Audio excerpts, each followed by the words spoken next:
Hey, good morning, folks. It's Timo here. It's Wednesday, 6:24, 26, 63 degrees out today. It's going to be nice. It's going to only be in the 70s.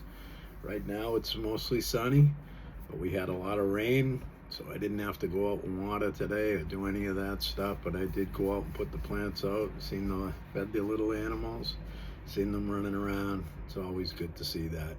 Anyways, today I am going to talk about again this segment of the albums that I grew up with, the albums that inspired me both musically and in my life. And today, as I promised the other day, this is the Rolling Stones, Exile on Main Street. And I just got this for Father's Day. It says the Rolling Stones, half-speed mastered audio, finest quality vinyl pressing, 180 gram black vinyl. And that this is truly a classic. And what does this album, oh, let me just show you some of the artwork here. It's kind of basically the same album as it was back in the day, with the little breakdowns of who played on the songs here, and great pictures from 1972, 71. Again, right here, some great pictures of the Stones in their early 70s, probably their most decadent years. There's a track list with people on the album, musicians, and again, some great artwork. So, what does this album mean to me? Well, this album represents rock and roll at its most authentic, most chaotic, and probably most defiant. Um, it is to me, this album is a masterpiece. I have been a Stones fan since I can remember, but at this time and era in their career, well, there was a lot of drugs.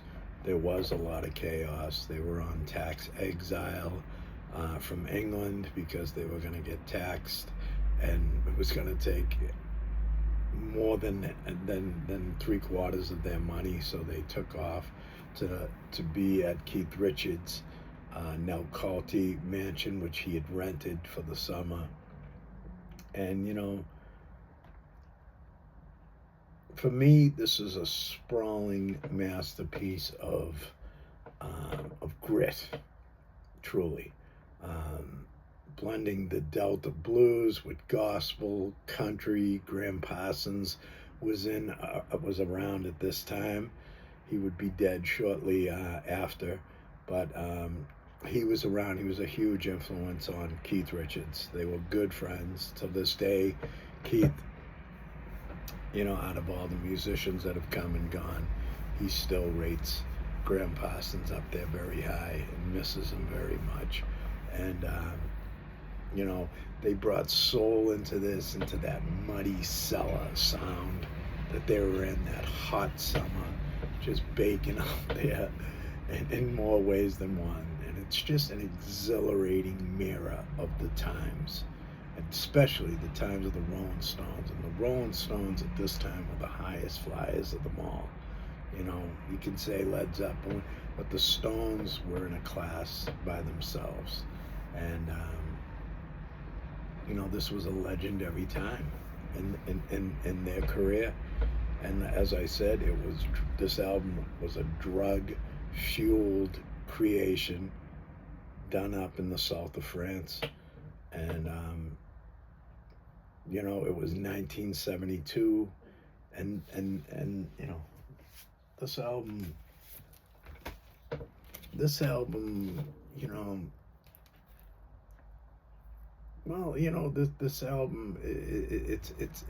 it's very disjointed, but it's brilliant.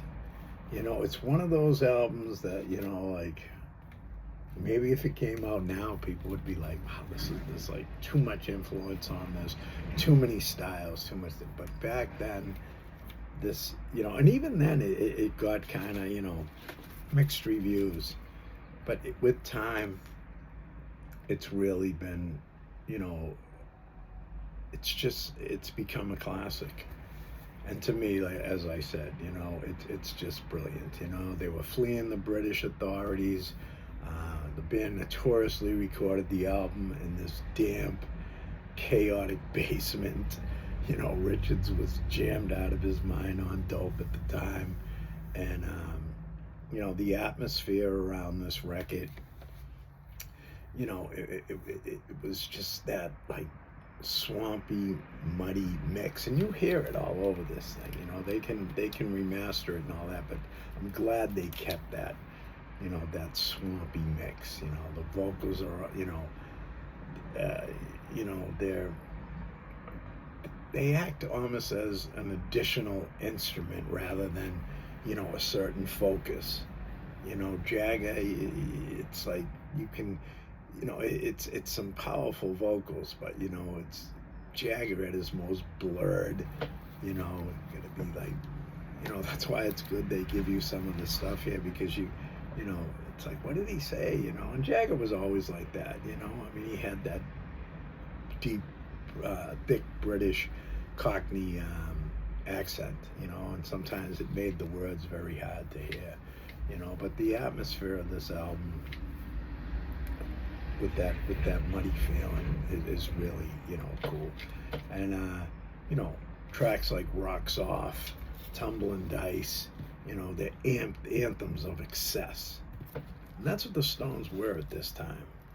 I mean, Keith Richards at this time was already up in the #1 list as being the next one to die, and Keith is still with us till this day. A lot of musicians, a lot of people that hung around the Rolling Stones at that time, but Keith just kept on rolling. He is the prototype of the rock star to me. Always has. And with Tumbling Dice, that gambling and that weary, decadent lifestyle, and it's not just being written. That's what was going on in these sessions. That's what was going on with the Stones. And the album is populated by drifters, misfits, junkies, and outlaws. And it comes across on this record, and I really dig that. So with me, it's like this album, like I said, to me, it has always been a favorite, but it was, we had mixed reviews by critics. They said it was unfocused, which could really, that could be true. But it also, for Stones fans and music fans alike, it was widely celebrated, and still is. Every time it comes up, if it isn't the top album by the Rolling Stones, it's definitely in the top 3. My favorite album, to be quite honest with you, is Sticky Fingers by the Stones. I think that album, till this day, defined the decadence, the drug use, the rebellion, the lifestyle of the Rolling Stones. But this is a big second, and it's considered by many too to be the greatest rock album of all time, and I can't argue with that. As muddy and as chaotic as it may be, it acts as a bridge between optimism of the 1960s and the harsh realities of the 1970s. And it established the Rolling Stones at this time, and probably through time, as the ultimate outlaws of rock music. And when I started listening to this thing again, taking a deeper, listen to this, going deeper back to those days when I first heard this record, and the history of it, the history of the Stones through time. Probably one of the most photographed and talked about bands of all time, but the track by track breakdown of this classic era, to go back and be able to check that out again and feel this music again the way I felt it at one time. There's nothing like it, and that's the power of having music, or however you listen to music. If you stream it, I do all. These things are expensive, and I have a vast record collection out there. I can never reproduce that again with the prices of these albums these days. So I pick and I choose the ones that I want, and that's good. I don't have to own I can stream whatever I want. There's so many Stones albums that were classics and great to me. Basically, the Stones wrote the soundtrack of my life, and especially the Brian Jones era, the Mick Taylor era, and the Ron Wood era. As many, they get a bum rap. Their albums, you might not ever get a Exile on Main Street or Beggar's Banquet or something like that. But those last two albums that they put out recently, I like them. I think they're really good. I think that they got back to that blues-based music again, and that has always worked for the Stones, And the Stones, I don't think they ever claimed to be this thing that they got tagged with, the greatest rock and roll band in the world. But I think that they are rock and roll defined. If there was a band to define rock and roll, if there was a man, it was probably Chuck Berry. You can say Elvis, but Chuck Berry brought that. And the Stones, Keith Richards loved Chuck Berry, so they brought that into it. And the Stones, I've seen them many times. I remember there was a time I thought I could never see them when I was a kid, and I've seen them a few times since then. Every time it's been a friggin' party. It's been wild. I've seen them when I was friggin' jammed out of my mind, and I've seen them when I was sober. And they're just a great band. And they always will be for me. Are they the greatest instrumentalist? Is Keith Richards trying to be Jimmy Page? No, he isn't. And he never claimed to be. He lays down his tracks. He's a great riff master. He's made some fantastic songs. All of them have. And they hold up still to the test of time. And that's what a great band, in my opinion, could and should be. So, this album is, it's just fantastic, to be quite honest with you. And I've always loved it.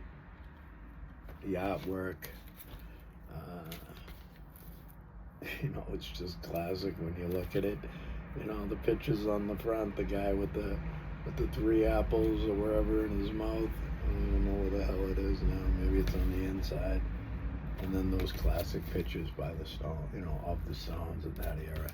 Just a great, great album. If you don't have this album, and for some reason you've never really heard the Stones, which is incredible if you haven't, but some youngsters coming up may have not heard of them, and maybe like, hey Tim, where would I start? Start right there. And even then, go back further to the Brian Jones era, because Brian Jones was a multi-instrumentalist, fantastic player, died way too young from the excess of being a Rolling Stone and the excesses of that time. Jimi Hendrix, Brian Jones, Jim Morrison, Janis Joplin, and so on and so on, and the ones you don't hear about as much as those top ones. It was a decadent era. Everything was like free love, free drugs, excess, more and more.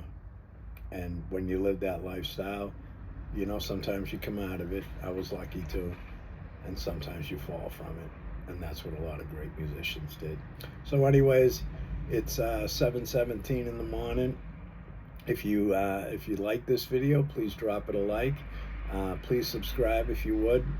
I talk about a various amount of things. I talk about recovery. I talk about good old stories from the old days. I talk about music. I talk about anything that is important in my life.